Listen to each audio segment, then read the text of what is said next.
Voltamos ao programa Caminhos de Direito e Economia da Academia Internacional de Direito e Economia, hoje contando com a participação do ex-consultor da Câmara dos Deputados, da presidência da Câmara dos Deputados, na gestão de Arnaldo Chinalha, Alexandre Romano, também advogado. E na Câmara, a sua função maior era assessorar o presidente da Câmara nos projetos que dizem respeito à energia, que continua sendo um problema mundial. Hoje, os senhores leram nos jornais, nos últimos tempos, os Estados Unidos pretendem dar uma condição especial ao etanol brasileiro, mostrando a importância do etanol brasileiro, onde temos a maior tecnologia do mundo, porque é não poluente. E num mundo que luta para preservar o meio ambiente, sem ter encontrado ainda os caminhos em função do fracasso permanente de muitas das conferências para tratar, esse problema é de extrema relevância. Então eu já passo a palavra para o Alexandre, para como é que você vê o problema da energia no mundo futuro, o problema do controle do meio ambiente e o problema efetivo da participação do Brasil dentro desse cenário. Bom, o Brasil hoje é o grande player, né, o grande player do mercado mundial na área de energia. Agora, com a descoberta do pré-sal, toda a OPEP está de olho no Brasil, porque os níveis de força que ela vai ter no cenário mundial na área do petróleo é absurdamente alto. Mas o que o pessoal, todos estão de olho no Brasil, é a oportunidade do biocombustível, do etanol, de cana-de-açúcar. O Brasil hoje tem, no Brasil, 438 usinas concentradas em 200 grupos econômicos, né? Essas usinas hoje ela está na mão de grupos familiares, mas ela tem se ampliado e tem vindo empresas do exterior. Você pode citar em inglês a British Petroleum, que ela mudou inclusive de nome de British Petroleum para Beyond Petroleum, além do petróleo, né? A Shell agora fez uma parceria com a Cosan, né? E todas as empresas no mundo, inclusive da China, com o nosso escritório tem assessorado empresas taiwanesas que querem vir para o Brasil, nós temos acompanhado. E o Brasil tem histórico, tem a tecnologia, tem o desenvolvimento de mais de 40 anos, desde a época do Geisel, quando surgiu o Proálcool, né?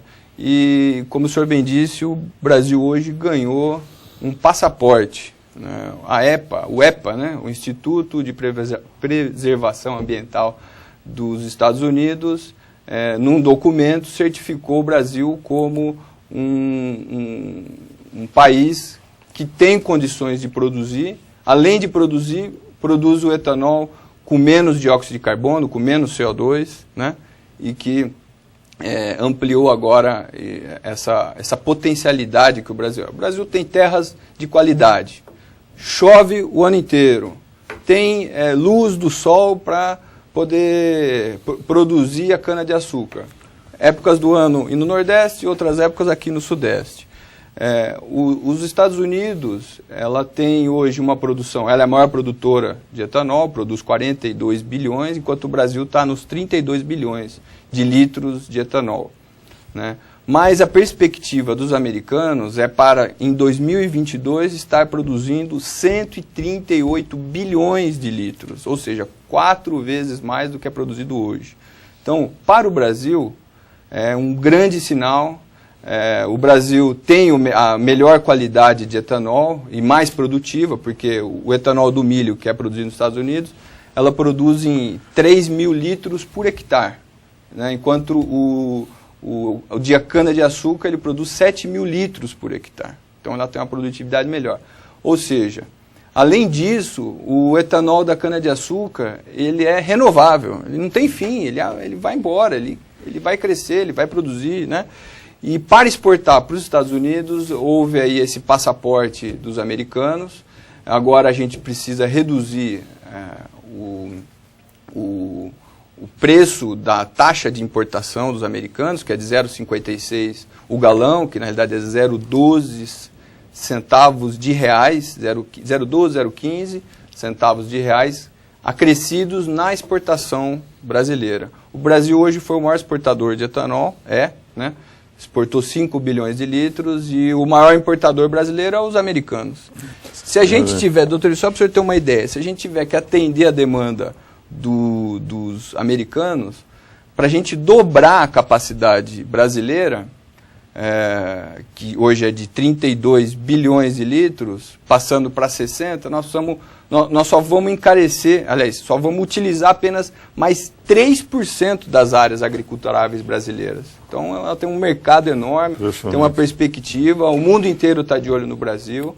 Eu acho que é uma grande... Em 1981, eu fui convidado pelo governo americano para, enfim, um seminário com 9 individualidades do mundo inteiro, era um de cada país, e eu era o único da América Latina. Estava lá o ministro do Planejamento Oman, o secretário-geral da Grécia, e o assessor na época, a Iugoslávia ainda era um país, o assessor direto do presidente da Iugoslávia. E foi um seminário muito rico de debate.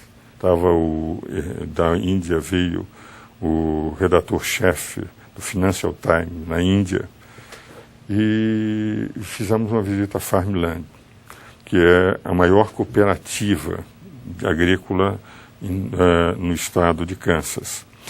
E quando discutíamos, porque estávamos em plena crise do petróleo, foi aquela que pegou 2 anos depois do segundo choque do petróleo, com o aumento da OPEP, etc. Eles nos mostraram os avanços que estavam fazendo com a cultura do milho, que continua sendo preferencial nos Estados Unidos, porque eles não têm um produto.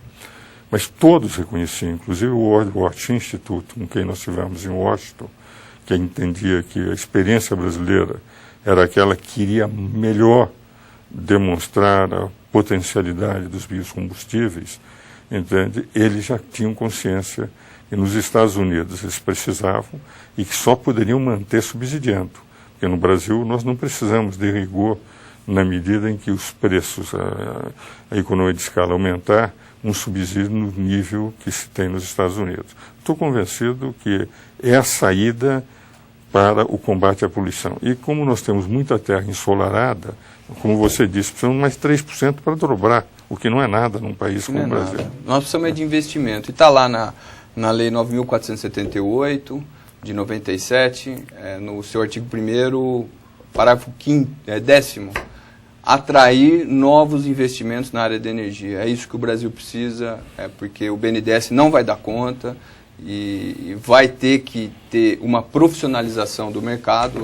As empresas familiares não vão poder dar conta, e não dão conta hoje, principalmente porque elas não têm capital para investir, para poder crescer. Então, eu acho que nós temos no Brasil aí uma grande perspectiva. Eu tive, como o senhor disse, eu tive uma oportunidade de poder fazer o estudo de legislação juntamente com a Petrobras Biocombustível, com a Petrobras, com o Ministério das Minas e Energia, Agricultura, Casa Civil, a Única, todos os órgãos. A gente fez um debate durante meses para a melhoria na legislação brasileira. Então, essa daí foi uma grande experiência na criação de um Departamento Nacional de Biocombustível, com a qual concentraria todos os investimentos na área de tecnologia, a criação de um programa do biocombustível do futuro, além de...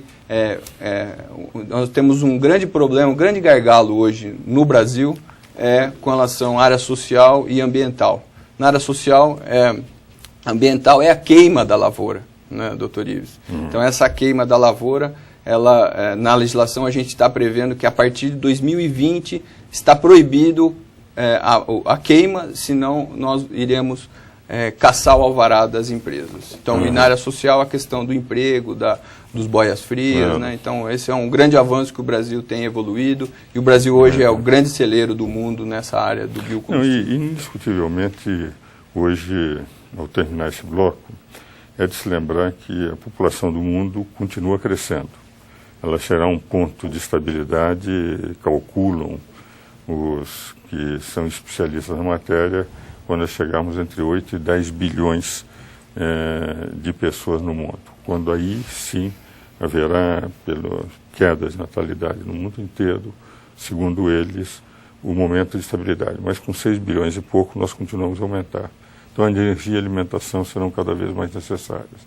E essa é a razão pela qual a energia limpa ela é fundamental e o Brasil talvez seja o país melhor preparado para apresentar essa energia limpa.